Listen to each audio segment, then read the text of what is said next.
প্রত্যেকটা জেলার যেখানে ফুটবলের কাজ নেই সেখানেও ফুটবল অকুপাই করে রেখেছে এবং ফুটবলারদের ব্যবহার খুব খারাপ। আমি সরাসরি বলতে চাই, কারণ ক্রিকেটের ডিসিপ্লিন খেলা, এটা আভিজাত্যের খেলা, এখানে অনেক নিয়ম কানুন আছে, রেকর্ডের খেলা। আর ফুটবলার হচ্ছে যদি থ্রো একজনের গায়ে আরেকজন লাগে সেই মিথ্যা কথা বলছে আমার থ্রো, তাই না? শুরুটাই খারাপ।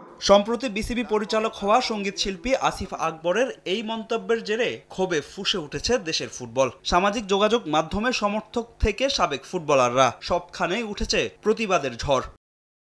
ক্রিকেট কনফারেন্সে ফুটবলকে তুচ্ছ করে আসিফ আকবরের বক্তব্যের জন্য বাংলাদেশ ক্রিকেট বোর্ডের কাছে জবাব চেয়ে চিঠি পাঠিয়েছে বাফুফে সভাপতি তাবিথ আউয়াল, যেখানে বিসিবি সভাপতি আমিনুল হক বুলবুলের কাছে বেশ কয়েকটি বিষয়ে ব্যাখ্যা চেয়েছেন বাফুফে সভাপতি। যে ধরনের মন্তব্য আমরা অন্য একটা ফেডারেশন থেকে ফুটবল নিয়ে আমরা শুনেছি, স্পেসিফিকলি ফুটবল নিয়ে, সেটাকে স্বাভাবিক কোনো বক্তব্য হতে পারে না। তাই এই অস্বাভাবিক কারণের জন্যই বা কারণের ব্যাখ্যাটা চেয়ে আমি কিন্তু শ্রদ্ধার সাথে আমার বিসিবির প্রেসিডেন্ট মহোদয়ের প্রতি একটা চিঠি পাঠিয়েছি।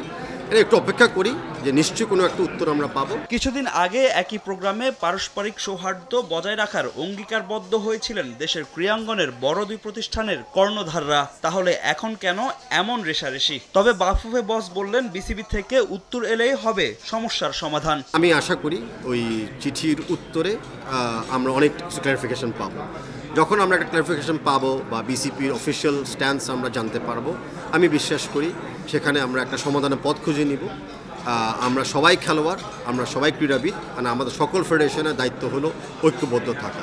আসিফ আকবরের বক্তব্যে বাংলাদেশ ফুটবল ফেডারেশনের সামনে প্রতিবাদ করেছে ফুটবল খেলোয়াড় কল্যাণ সমিতি, যেখানে এমন বক্তব্যের জন্য বিসিবি পরিচালক আসিফকে দেশের কোটি ফুটবল সমর্থকদের কাছে ক্ষমা চাইতে বললেন তারা। বাংলাদেশ ফুটবল খেলোয়াড় কল্যাণ সমিতি তার এই বক্তব্যের জন্য তীব্র নিন্দা জ্ঞাপন করছে এবং অবিলম্বে বিসিবিকে বলবো তার বিরুদ্ধে ব্যবস্থা নেওয়ার জন্য। ওয়ার্ল্ডের সবচেয়ে বেস্ট গেম ফুটবল, এটা তো নো ডাউট নেই, সবচেয়ে বেশি জনপ্রিয় খেলা। আমি মনে করি যে উনি যে বক্তব্যটা দিয়েছে ওইটা ফিরে নেওয়া হোক, এটা তীব্র নিন্দা জানায় এবং এটা আমি মনে করি এটার জন্য আমাদের বাংলাদেশের জাতির কাছে ক্ষমা চাওয়া উচিত। উনি তো ব্যক্তিগত একা বলতে পারে না, আর উনি একা বললে কি কোনো কিছু আসে যায় না। যদিও নিজের বক্তব্যে এখনো অনড় বিসিবি পরিচালক আসিফ আকবর, ক্ষমা চাওয়ার পরিবর্তে বরং রসিকতা করেই ফুটবল ফেডারেশনের সঙ্গে মাঠ নিয়ে তর্কে বসতে চান তিনি। ফুটবলের ইচ্ছা করে মানে প্র্যাকটিস করে। ফাহিম ইসলাম, সময় সংবাদ, ঢাকা। আমার মাথায় ঢুকে না যে 12 তারিখ